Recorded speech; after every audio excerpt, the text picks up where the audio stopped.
From Danae, Fonseca from the Universidad Autónoma de Madrid in Spain.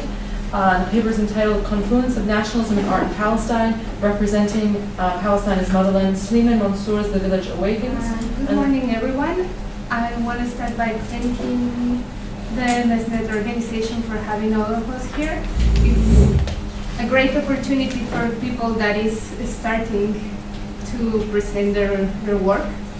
So today I'm going to talk about nationalism and art in Palestine. What I'm presenting today is part of the research I'm doing for my PhD. I'm doing a PhD on human science, but my research line is Arab and Islamic studies, and this is the topic that I'm doing. The general idea I have is I'm studying the relationship between the paintings of Palestinian artists that live in the occupied territories and Palestinian nationalism. All the paintings that I'm studying right now have something in common, and that is that they represent the nation as a woman.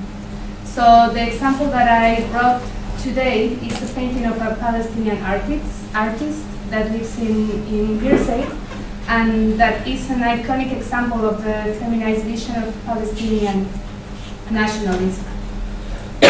Also, I would like to say that because I recently started, I don't hate my topic yet, but no, I wanted to say that this is still work in progress, so it will be very useful if I can get some comments. So, a quick clarification about methods and concepts. In case you're wondering, using a political science perspective, I'm using the concept of nation of Benedict Anderson. I'm going to skip this part because it's boring and not for today. But what I do want to explain, it's about the visual culture perspective.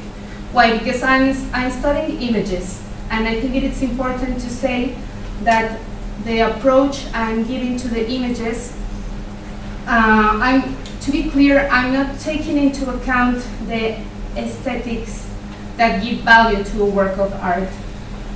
What I'm trying to do is to interpret, let's say, the visual language images speak, and the national narratives these images are telling us. So the first approach is to study the textual meaning of the image. What does this image tell us about the culture it was produced? Can we know the context? A second approach could tell us what does this mean to the viewer and how do people interpret these images. So now, giving a little bit of context, I also can skip this part because we just seen with the previous work that politics and art in Palestine are very related. And also, if we think about national culture, it's not constrained to nationalism. It can have multiple representations, and art is one of them. And specifically on the Palestinian context, there is an ongoing relationship between politics and culture. Any artistic creation expresses the identity of a person who is also a political being, and in this sense, art becomes political. By creating iconic memory, Palestinian artists construct a visual narrative of Palestinian nationalism. These two examples that I brought here, in this case, these are not representations of the nation as a woman, but it's a different example of how a work of art can show us the political meaning. I think here it's very obvious. In the top right part, we have this painting that is called Children of Jerusalem, and as we can see, we can see a lot of children from everywhere that are happy, and the Palestinian children are hiding the flag behind them. So this is one example of what I'm trying to say. So to give a little context, after 1967, like not only artists but everyone, Palestinian artists face the breaking of their motherland, and with this the communication between them become very difficult. However, this becomes a strength because it increased solidarity between the artists, and they started to form a very political and artist movement, which they called the League of Palestinian Artists in 1975. The League was settled in Jerusalem and organized a number of exhibits, and the reason I am mentioning this is because we might not think about it, but it's very important because in Palestine there were no institution, galleries, or any structure that promoted Palestinian art. Actually, most of the exhibits were taking place at schools, libraries, and public spaces, and that also made the act of going to an exhibit just to look at it also a political act. So the first gallery, the two artists that we have here, the one on the right is the one that I'm explaining one of his paintings. They are one of the most two active artists in this Palestinian League. And just as a small anecdote, in 1980, when Sliman Mansour prepared his own exhibit with a lot of paintings that represent homeland and Palestine, after 4 hours of opening the exhibit, the Israeli army confiscated the keys and closed the exhibit, and of course took all the artists for interrogation. And well, they were accused of breaking the law, and the law. Oh, there it is. The law they were breaking was Military Order 101, which, by the way, is still how do you say, still enforced until today. And it said this law prohibits printing any publication, advertising, picture, or whatever that contains political significance. You might wonder, what does this have to do with painting? Well, painting is defined as printing too. Mm-hmm. So printing is defined as carving on stone, typing on a typewriter, copying, photographing, or any other manner of representation or of communicating expressions, numbers, symbols, maps, painting, decoration, or any other similar material. So by this law, it is forbidden to use the colors of the Palestinian flag altogether, which one of the artists actually replied to the military with humor that if these colors were forbidden, how were they going to be able to paint watermelons if you couldn't use these colors together? So this is to give a little context. Now, all the images that I'm using represent the nation, and as a woman, but not only any woman, normally they are represented as a mother.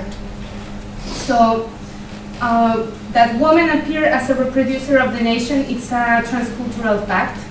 So they are considered symbolic bearers of the collectivity's identity and honor.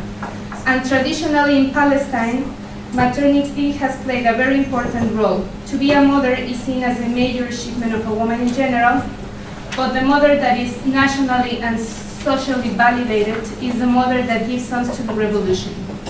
Here I have some examples of how some of the political documents and politicians have said, for example, Yasser Arafat in his speeches, he constantly repeated the phrase about giving sons to the revolution.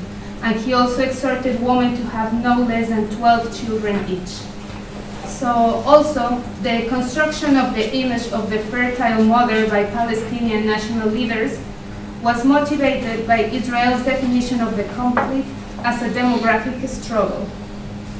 So also, according to the Palestinian Liberation Organization documents, women contribute to the cause by having children and participating on the national struggle. And here I would also like to say that the perception that armed struggle is a strategy for the liberation of Palestine give also an extra importance to the figure of the mother, because with martyrdom, the mother of the martyr is considered the most authentic voice of the injustice suffered by Palestinians. I mean, despite that, the fact that the mother of a martyr was not politically active in the sense to belonging to a political organization, national discourse understands maternal sacrifice as a supremely political art. So the importance of Palestinian mothers in society is key to understand why metaphors of the mother are used in Palestinian art and how this confers emotional legitimacy to the nationalist discourse. So I'm going to explain some general aspects of the representation of Palestine as a motherland in the paintings. Some artists express exile, estrangement, and loss of the homeland as separation from a mother. They capture the essence of their homeland by painting women in rural landscapes, and also by representing Palestine as a peasant woman, they attribute a gender to this homeland. Palestinian women are portrayed working the land, engaging in activities related to cooking and taking care of their children. This visually narrates the story of women as reproducers of the nation, calling attention to the woman's fertility and their patriotic obligations. And also we can see there are presence of different symbols like keys, cactus, fruit, that also represent Palestine. This is the artist, this part I can skip. This is the painting. It's called The Village Awakens or Intifada. This painting was finished a few months before the first Intifada and was one of the most famous images during this period. And it is considered by some people as a painting that incites the fervor of Palestine people. But I also forgot to say that it is important in the Palestinian context that works of art are, even if people cannot purchase a work of art, the artists have been very active in distributing their materials as posters or postcards. So they had a very important role in transmitting their works of art to anyone. So as we can see here, the image is a direct allusion to the modern nation. The central protagonist of the painting is a Palestinian woman with Egyptian and Canaanite features.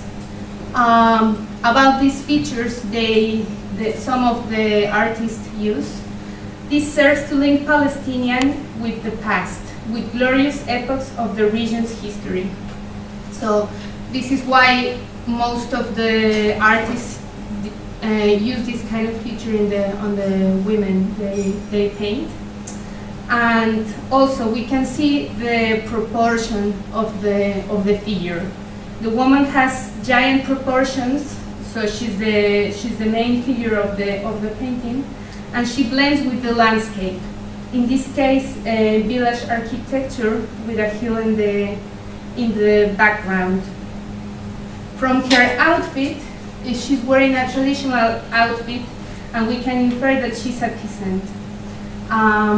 I wanted to say that the embroidery on Palestinian peasant women's dresses often contains the signs that use the natural environment in Palestine, just as trees, grapes, apple trees, birds and flowers. And the embroidery it's very important, and in order to continue with the tradition and pass it on, Palestinian women had invented creative names for each kind of pattern, so the tradition can continue. And also, the importance of clothing increases even more if we consider that it has become a way of mapping the lost homeland onto the bodies of women.